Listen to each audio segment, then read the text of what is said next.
1963 fue un año que cambió la historia de la música para siempre. Mientras el mundo comenzaba a escuchar los primeros ecos de The Beatles y The Beach Boys, en las sombras se estaba gestando una revolución silenciosa. Hoy vamos a viajar a ese año mágico para rescatar a 15 bandas legendarias de 1963 que casi nadie recuerda hoy, pero que sin ellas el rock no sería lo que es. Bandas increíbles, crudas, innovadoras y peligrosamente buenas estaban construyendo los cimientos del rock moderno. Pero el tiempo no fue justo con ellas. Prepárate, porque esta historia es mucho más grande de lo que te contaron. The Kinks. En 1963, The Kinks aún no eran un nombre importante, pero ya eran una bomba de tiempo. Ray y Dave Davies crecían en un Londres gris, duro, obrero, donde la música era una vía de escape y también un arma. Tocaban en bares pequeños, escenarios incómodos y salas donde el público no perdonaba errores. Ahí se forjó su carácter. No querían ser correctos, querían ser reales. Y eso los volvió peligrosos, mientras otras bandas buscaban sonar limpias y agradables. The Kinks sonaban tensos, filosos, incómodos. Ray escribía letras que hablaban de frustración, de rutina, de sentirse atrapado en una vida que no prometía nada. Dave atacaba la guitarra como si tuviera rabia acumulada. Su sonido no era elegante, era honesto, y en el rock la honestidad siempre termina ganando. En 1963 ya estaban absorbiendo blues, rock and roll y la crudeza de la calle. No soñaban con fama, soñaban con escapar. Ensayaban sin descanso, discutían, se peleaban, se reconciliaban, volvían a tocar. Era caótico, pero de ese caos nacía identidad. Cada acorde era un paso hacia algo más grande. El sistema todavía no los miraba, las radios no los pedían, los sellos no los entendían, pero en los sótanos y clubes pequeños algo se estaba gestando. Un sonido británico distinto, menos educado, más directo, más incómodo. The Kinks estaban construyendo una personalidad que luego definiría generaciones enteras. Hoy se les recuerda por un par de clásicos, pero en 1963 eran puro nervio, puro instinto, pura verdad. Sin ellos, el rock inglés no tendría calle, no tendría ironía, no tendría identidad. The Animals. The Animals nacieron del barro, del humo, de los clubes cerrados y del blues más oscuro. En 1963 ya eran una banda temida en Newcastle. No porque fueran famosos, sino porque eran intensos. Eric Burdon no cantaba, rugía. Cada show parecía una confesión, un exorcismo, una pelea contra algo invisible. Mientras otras bandas británicas sonaban alegres y ordenadas, The Animals sonaban tristes, pesados, reales. Sus influencias venían de Muddy Waters, John Lee Hooker, del dolor negro americano. No imitaban, respetaban. Y eso se notaba. Tocaban el blues con una seriedad casi religiosa.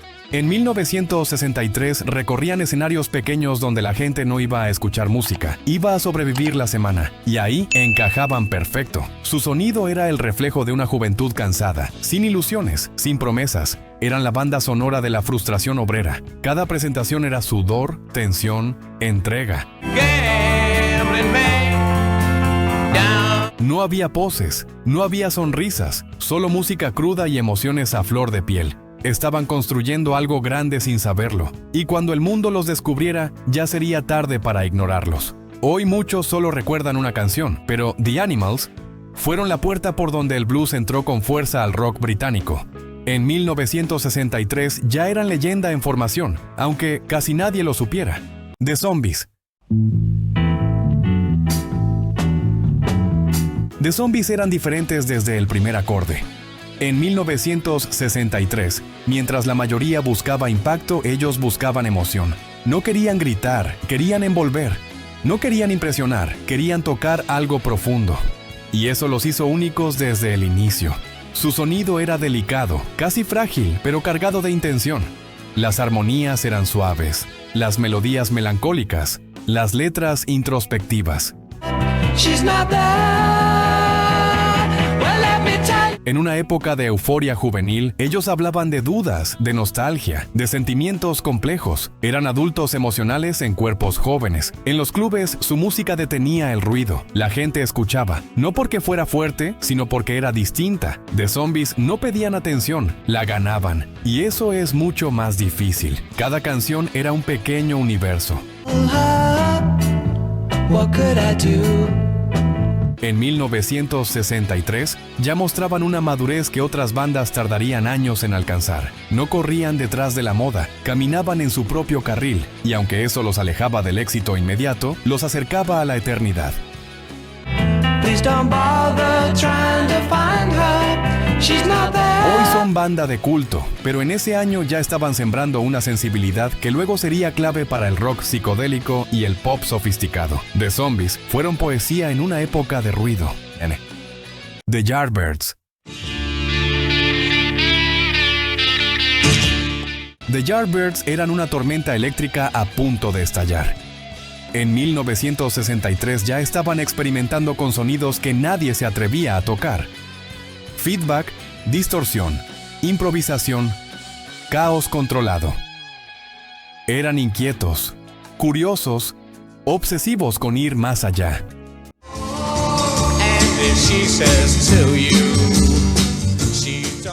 Eric Clapton ya estaba ahí, moldeando el blues con precisión quirúrgica. No tocaba para gustar, tocaba para decir algo. La banda era una máquina de exploración sonora. Cada ensayo era un laboratorio. Cada show, un experimento. No eran pulidos, no eran comerciales, no eran cómodos, eran intensos, y eso incomodaba. El público a veces no entendía, pero sentía que estaba presenciando algo importante. The Yardbirds no entretenían, impactaban. En 1963 estaban formando el ADN de lo que luego sería el rock pesado, el hard rock, el virtuosismo guitarrístico. Sin saberlo, estaban escribiendo las reglas del futuro, y lo hacían en escenarios pequeños, casi invisibles. Hoy se recuerda más a los nombres que salieron de ahí que a la banda en sí. Pero sin The Yardbirds, no existiría gran parte del rock como lo conocemos. Fueron cuna, escuela y revolución. Dick Dale and His Deltones. Dick Dale no era un guitarrista, era una fuerza de la naturaleza. En 1963, su sonido era violento, rápido, salvaje. No tocaba canciones, desataba tormentas. Cada nota era una ola rompiendo con furia. Su estilo venía del surf, de la velocidad, del peligro. No era música para bailar lento, era música para sentir adrenalina. Usaba amplificadores al límite, rompía parlantes, exigía más volumen, más potencia, más impacto. Quería que se sintiera en el pecho. Mientras otros cantaban sobre la playa, Dick Dale la convertía en guerra. Su guitarra gritaba, lloraba, atacaba. No había suavidad, no había descanso. Era pura intensidad. Y eso marcó una generación entera de músicos. En 1963 ya era una leyenda en la costa oeste, aunque el resto del mundo apenas comenzaba a escucharlo. Los jóvenes lo veían como un héroe, los músicos como un loco y los ingenieros como un problema, pero nadie podía ignorarlo.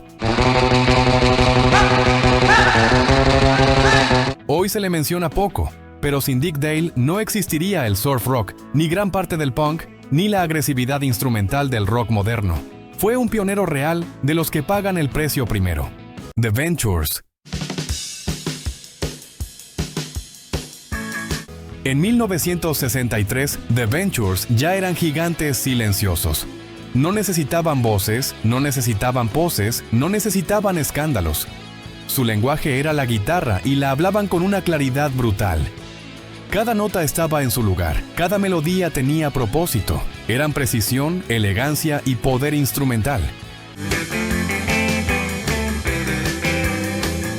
Mientras muchas bandas buscaban destacar por carisma, ellos lo hacían por técnica. Su sonido limpio, definido y directo se convirtió en escuela para miles de guitarristas en todo el mundo. En garajes, habitaciones y sótanos, jóvenes aprendían a tocar copiando a The Ventures. Sin saberlo, estaban formando ejércitos de músicos. En 1963, su influencia ya era global, aunque su nombre no siempre aparecía en titulares. Japón, Europa, América Latina, todos los escuchaban. Su música cruzaba fronteras sin necesidad de traducción. La guitarra se volvía un idioma universal gracias a ellos.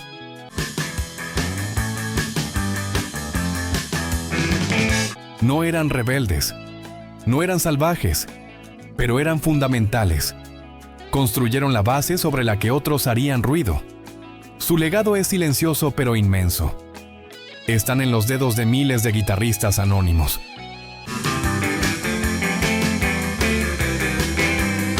Hoy se les recuerda poco, pero sin The Ventures, el rock instrumental no existiría como lo conocemos. Fueron arquitectos invisibles de una revolución sonora que aún sigue viva. Jan and Dean. Jan and Dean eran el reflejo perfecto del sueño californiano en 1963. Sol, autos, chicas, playas y armonías impecables. Su música vendía felicidad, libertad y juventud eterna.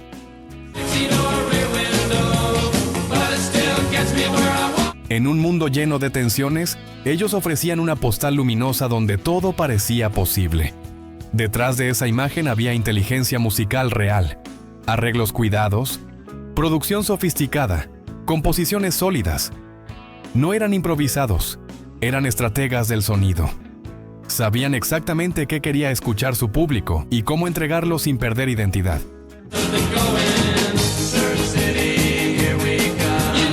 En 1963 ya eran referentes del surf pop, aunque la historia luego se enfocara en otros nombres.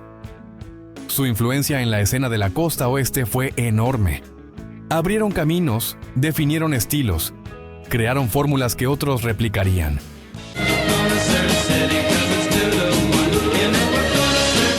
Su música era optimista, contagiosa, diseñada para sonar en la radio, en la playa, en el auto. Era la banda sonora de una juventud que aún creía que todo iba a salir bien. Y durante un tiempo lo logró. Hoy casi nadie los nombra, pero Jan and Dean ayudaron a construir la estética sonora de California. Sin ellos, el pop rock playero no tendría rostro ni memoria. The Shangri-Las. Is she really going out with him? Oh, there she is. The Shangri-Las no eran un grupo femenino más. En 1963 ya estaban transformando el drama adolescente en arte. Sus canciones no hablaban de amor, hablaban de tragedia, pérdida, peligro. Cada tema era una historia intensa, casi cinematográfica. Cantaban como si estuvieran viviendo cada palabra. No había distancia, no había actuación. Había emoción cruda. Eso las volvió únicas. Mientras otras sonaban dulces, ellas sonaban reales, y eso impactaba fuerte en una generación sensible. En los escenarios, su presencia era magnética. No gritaban, no exageraban, simplemente eran, y eso hacía que el público se sumergiera en sus historias. Eran narradoras del corazón roto juvenil. En 1963 ya estaban marcando un camino para las voces femeninas con carácter. Demostraron que una mujer en el rock podía ser intensa, oscura, compleja, no solo bonita, no solo decorativa. Hoy se les menciona poco, pero sin The Shangri-Las no existiría gran parte del pop dramático, ni muchas artistas que vinieron después. Fueron pioneras emocionales en un mundo que aún no estaba listo. The Drifters.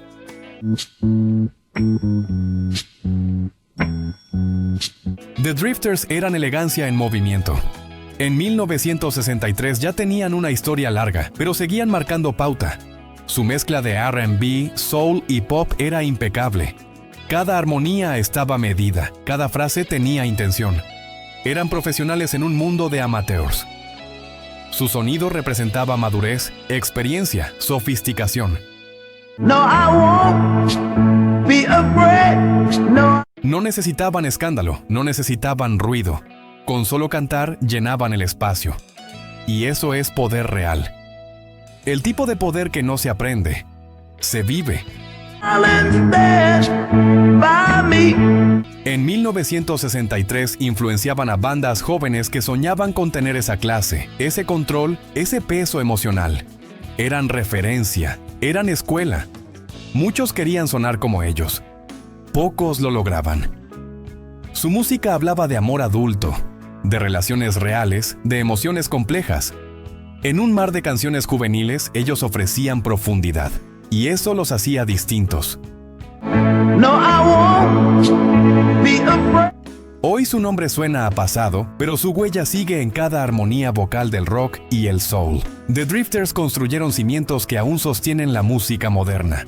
The Ronettes. The Ronettes eran fuego bajo control. En 1963, con el Wall of Sound detrás, sonaban enormes, poderosas, imponentes. Ronnie Spector no cantaba, hipnotizaba. Su voz era frágil y feroz al mismo tiempo, y eso era irresistible. Su imagen rompía moldes. No eran tímidas, no eran sumisas, no eran discretas. Eran mujeres con presencia, con actitud, con decisión. En una época conservadora eso era revolucionario, y peligroso, y hermoso. Cada canción sonaba como un evento, capas de sonido, ecos, golpes emocionales. No había espacio vacío, todo era intensidad, todo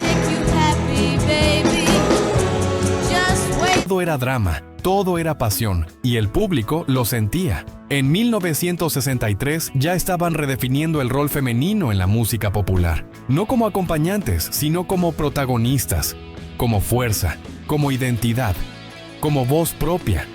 Hoy se las recuerda por su estética, pero su impacto fue profundo.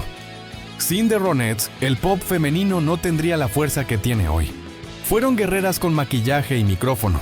The Supremes.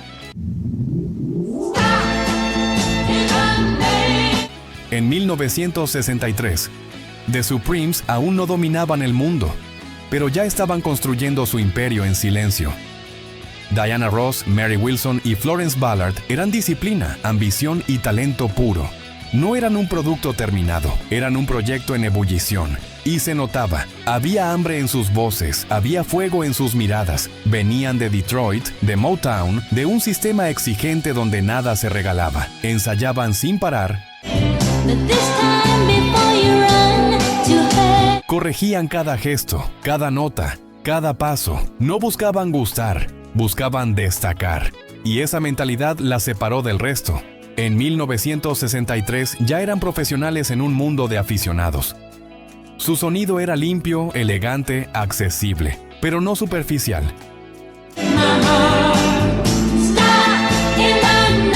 Detrás de cada canción había trabajo duro, presión y competencia. Nadie les regaló nada. Cada avance se ganó a pulso. Y eso se escuchaba. Su música tenía estructura, intención y carácter. Mientras otras bandas soñaban con llegar, The Supremes estaban construyendo el camino. Poco a poco, canción a canción, escenario a escenario. No hacían ruido, hacían historia. Y lo estaban haciendo antes de que el mundo se diera cuenta. Hoy se las ve como íconos, pero en 1963 eran luchadoras. Y esa lucha es parte de su grandeza. Sin su ascenso silencioso, la música femenina no tendría el respeto que hoy se da por sentado. The Kingsmen. The Kingsmen eran puro garaje, puro sudor, pura juventud sin filtro. En 1963 no buscaban perfección, buscaban impacto, y lo lograron. Louie Louie no fue una canción, fue un accidente glorioso, desprolija, mal grabada, caótica. Y eterna. No sonaban profesionales, sonaban reales. Y eso fue revolucionario. Por primera vez una banda sonaba como el público, como chicos comunes tocando fuerte en un sótano. Eso conectó de inmediato. Era la voz de la calle, sin maquillaje. En 1963, cuando grabaron esa canción, no sabían que estaban creando el ADN del garage rock. No había plan, no había estrategia, solo energía, volumen y actitud. Y a veces, eso es todo lo que se necesita para cambiar la historia. Las radios dudaban, los padres se asustaban, las autoridades sospechaban, y eso solo lo hacía más poderoso. Porque el rock siempre crece cuando incomoda. Y The Kingsmen incomodaron a todos. Hoy se recuerda la canción, pero no la banda. Y sin embargo, ellos abrieron la puerta a todo lo que vendría después. Punk, indie, alternativo. Fueron el primer grito desordenado de una generación. The Bobby Fuller Four. The Bobby Fuller Four eran juventud con propósito. En 1963 ya mezclaban rockabilly, surf y rock and roll con una energía limpia y directa. No eran oscuros, no eran complicados, eran honestos. Y eso se sentía en cada canción.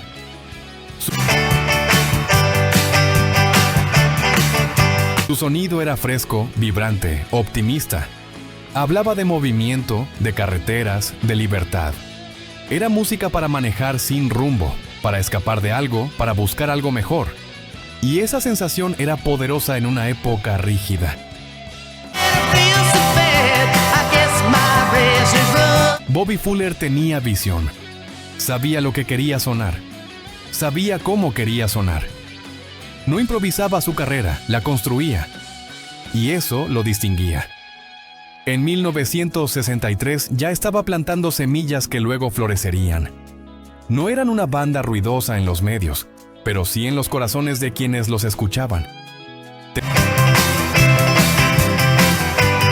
Tenían algo especial, algo genuino, algo que no se fabrica, y eso los volvió influyentes sin ser famosos. Hoy casi nadie los menciona, pero sin ellos muchas bandas de los 60 no habrían encontrado su identidad. Fueron puente entre épocas, entre estilos, entre generaciones. The Surfaris. The Surfaris eran adrenalina pura. En 1963, con Wipeout, crearon una explosión sonora que aún retumba. Batería salvaje, guitarras veloces, actitud sin freno. No era música, era una carrera contra el tiempo. Su sonido representaba velocidad, juventud, riesgo. Era surf rock llevado al límite. No había espacio para respirar, no había pausa, todo era impulso. Y eso conectó de inmediato con una generación inquieta. No buscaban sofisticación, buscaban impacto. Y lo consiguieron. Cada golpe de batería era un puñetazo. Cada nota, una ola rompiendo. Era simple pero devastador.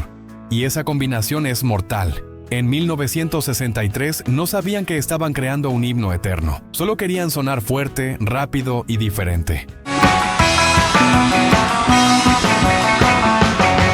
Y lo lograron.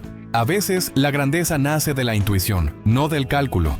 Hoy se recuerda la canción, pero se olvida la banda. Y sin embargo, The Surfaris definieron un sonido, una estética y una actitud. Fueron velocidad hecha música. The Pretty Things.